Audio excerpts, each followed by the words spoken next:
Hello दोस्तों। तो कैसे हैं आप सभी लोग। तारीख आज 2 अप्रैल दिन मंगलवार है। हिंदी तिथि चैत्र कृष्ण पक्ष की अष्टमी है। एनआरएम न्यूज़ में आप सभी का स्वागत है।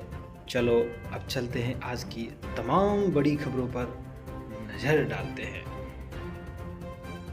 सबसे पहले तो आज 2 अप्रैल है और आज को विश्व ऑटिज्म जागरूकता दिवस के रूप में और अंतर्राष्ट्रीय तथ्य जांच दिवस के रूप में मनाते हैं। तो गाइज, जो फैक्ट चेकिंग डे है वो एक्चुअली फर्जी समाचार से बचाने पर केंद्रित है। इंटरनेशनल फैक्ट चेकिंग नेटवर्क यानी कि IFCN, जो दुनिया भर में कई मीडिया आउटलेट्स के साथ सहयोग करता है, इसके आधिकारिक प्रचार के लिए जिम्मेदार है। तथ्य यह है कि 2 अप्रैल फूल डे के अगले दिन होता है, जो मूर्ख बनाम तथ्य के बीच के द्वंद्व को सूक्ष्मता से उजागर करके तारीख के महत्व पर बल देता है। चलिए अगली बड़ी खबर की तरफ बढ़ते हैं। आयकर विभाग ने सुप्रीम कोर्ट से कहा है कि कांग्रेस से 3500 करोड़ से अधिक का टैक्स वसूलने के लिए लोकसभा चुनाव तक कोई कार्रवाई नहीं की जाएगी।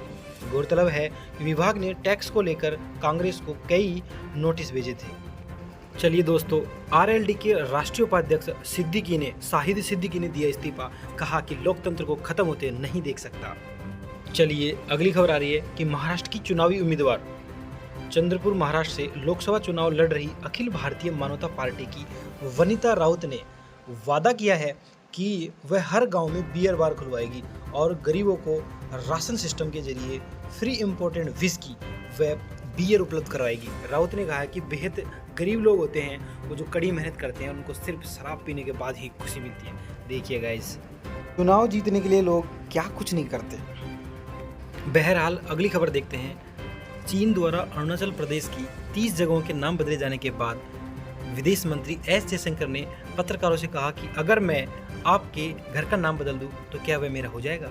उन्होंने आगे कहा कि अरुणाचल प्रदेश भारत का राज्य था, है और रहेगा। नाम बदल देने से कुछ नहीं होगा। और दोस्तों, मैं आप सबके लिए इतनी चुन चुन के न्यूज़ लाता हूं तो उसके लिए एक लाइक तो बनता है।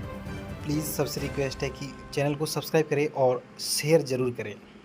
दोस्तों अगली खबर देखते हैं कि क्या भारत को पेट्रोल और डीजल की कारों से एक साथ मुक्ति मिल सकती है। इस पर नितिन गडकरी ने कहा है कि 100% यह कठिन है, लेकिन असंभव बिल्कुल भी नहीं है। यह मेरा विजन है, यह मेरा दृढ़ विश्वास है कि भारत जैव ईंधन को बढ़ावा देकर के ईंधन आयात को बिल्कुल खत्म कर सकता है।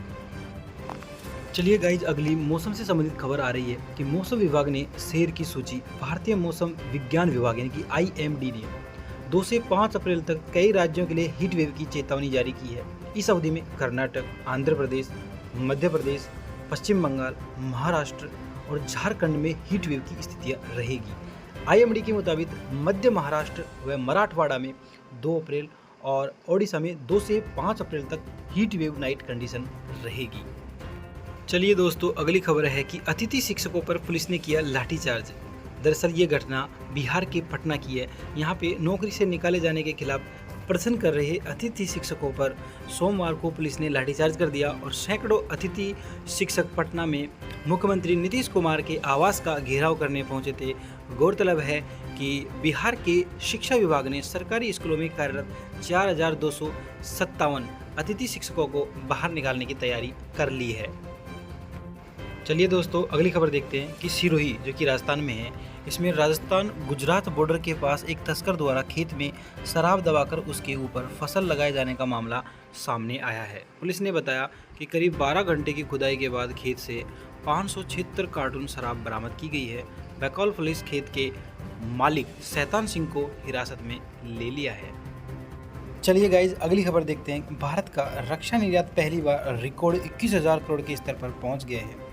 रक्षा मंत्री राजनाथ सिंह ने सोमवार को सोशल मीडिया प्लेटफॉर्म X, जो कि पहले ट्विटर था, पर पोस्ट किया। यह बताते हुए काफ़ी खुशी हो रही है कि भारत की रक्षा निर्यात ने नई ऊंचाइयां हासिल की है। स्वतंत्र भारत के इतिहास में ऐसा पहली बार हुआ है।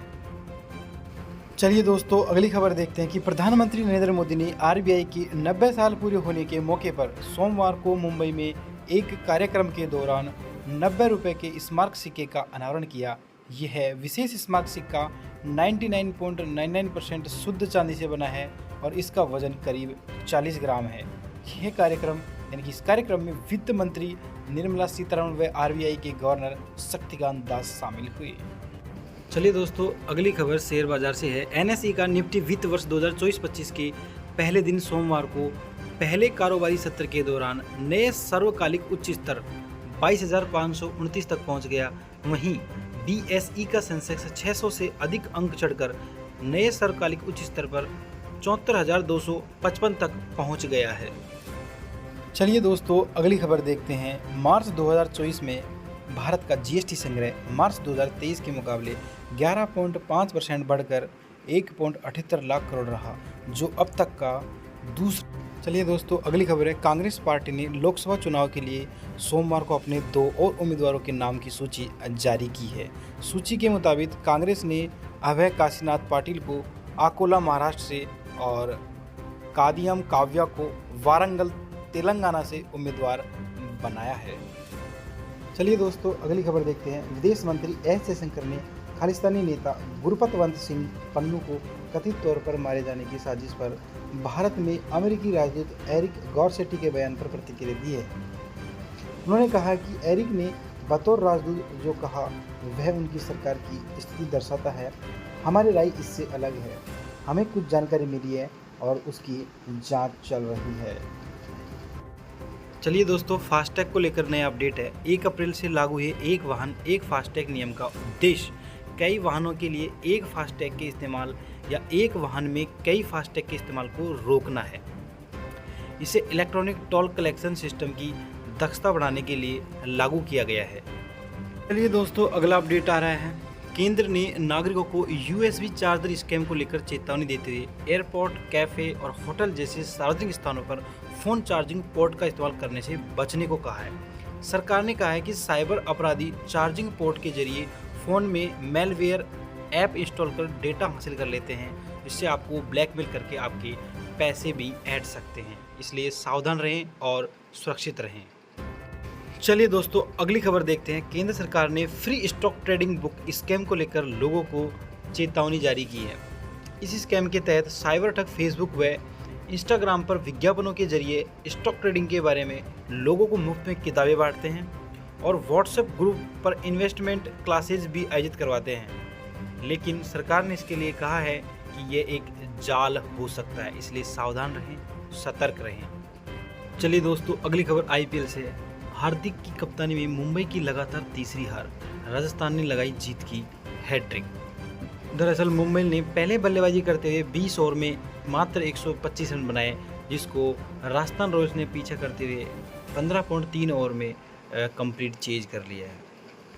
और वहीं गाइज, रोहित ने की आईपीएल इतिहास में सबसे ज़्यादा बार शून्य पर आउट होने के रिकॉर्ड की बराबरी। दरअसल ये 0 पर 17 बार आउट हो चुके हैं आईपीएल इतिहास में, जबकि ऐसा करने वाले ये दूसरे बल्लेबाज हैं, क्योंकि इससे पहले दिनेश कार्तिक भी 17 बार आउट हो चुके हैं। अब ये दोनों संयुक्त रूप से पहले स्थान पर हैं।